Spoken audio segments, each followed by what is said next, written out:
সকাল সকাল স্নান করে আমি একেবারে রেডি। তো এখানে এত গরম, মানে ব্যাঙ্গালোরের কথা বলছি, এত গরম কি আর বলবো।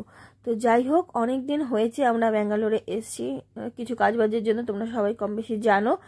তো দুদিন ধরে আমি ওকে বলছি একটা জায়গায় যাব, তো খালি টালমাটাল করে বাহানা করছে, কিছুতেই নিয়ে যাবে না। তো আজকে সকালবেলা, মানে গতকাল রাত্রির থেকে একদম গলায় ঝুলে পড়েছি যে আমাকে নিয়ে যেতেই হবে ওখানে, কারণ আমার যাওয়ার খুব খুব খুব ইচ্ছা ছিল। তো যেখানে যাব সেখানে মানে আমাদের ডেস্টিনেশন এতটাই সুন্দর কি আর বলবো। যেতে যেতে শুধু আমার মনের মধ্যে একটাই কথা আসছিল, মানে বলিউডের একটা ডায়লগই বলতে পারো, জব মঞ্জিল ইতনি খুবসুরত হ্যায় তো রাস্তা তো খুবসুরত হোঙ্গেই। এই সিচুয়েশনে আমার এই বলা ডায়লগটা একদম অ্যাপ্রোপ্রিয়েট, কি আর বলবো।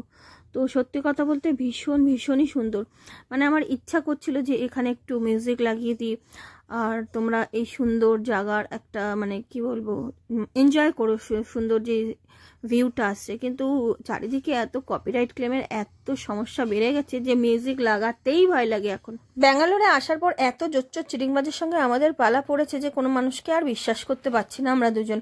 কিন্তু আজকে যার সঙ্গে আমরা যাচ্ছি সেই মানুষটা কিন্তু খুবই ভালো।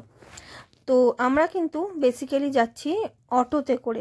এখানে অনেকে গাড়ি করে যায়, সেখানে সেই অর্থে সুবিধা হয়, কিন্তু আমরা যাচ্ছি অটো করে, অবভিয়াসলি পয়সা বাঁচানোর জন্য।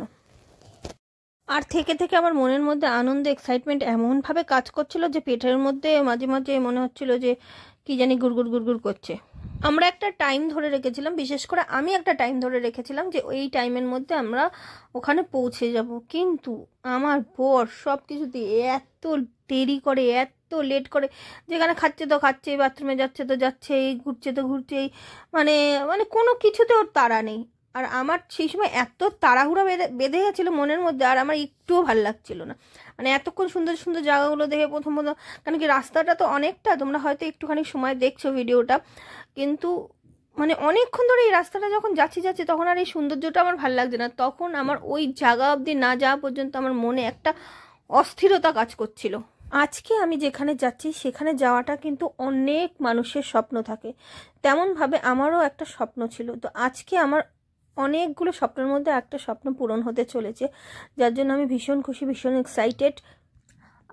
আর একটা জিনিস আছে যেটা আমি খুবভাবে বিশ্বাস করি, যে আমরা যদি কোথাও যাওয়ার ইচ্ছা থাকে বা যাওয়ার ব্যাপার থাকে, শুধু পয়সার ইচ্ছা থাকলেই হয় না। ওই উপরে একজন আছে, তার ইচ্ছাটা অনেকটা গুরুত্বপূর্ণ, তার ইচ্ছা হলেই একমাত্র সেই জায়গায় পৌঁছানো যায়। সেইটা যদি নাই হবে তাহলে আমি আজ এই অবধি আসতে পারতাম না। কারণ এক তো আমরা চিনি না, জানি না কোথায় যেতে হবে, কোনো রকম আইডিয়া নেই, শুধুমাত্র আমার মুখের কথায় আমি জানতাম। তাই আমি আমার বরকে বললাম এখানে যাব। প্রথমে তো না না করে ঠিক যাওয়া হলো। তো সেইটাই, যাওয়া তো হতোই না, গাড়ি পাচ্ছিলাম না, কোনো কিছুর মানে কোনো কিছু ঠিক ছিল না। কিন্তু যখন হওয়ার হলো না, তখন সব কিছু যেন কোথার দিয়ে এসে আপনি আমার সামনে হয়ে গেল। নেক্সট ভিডিও পোস্ট করার আগে কেউ যদি বলতে পারো আমি কোথায় এসেছি আজকে, তার জন্য রয়েছে একটা আকর্ষণীয় উপহার। হচ্ছে পরের ভিডিওতে, ততক্ষণ সবাই ভালো থাকবে, সুস্থ থাকবে, tata. Thank you for watching this video. Do like, share, comment.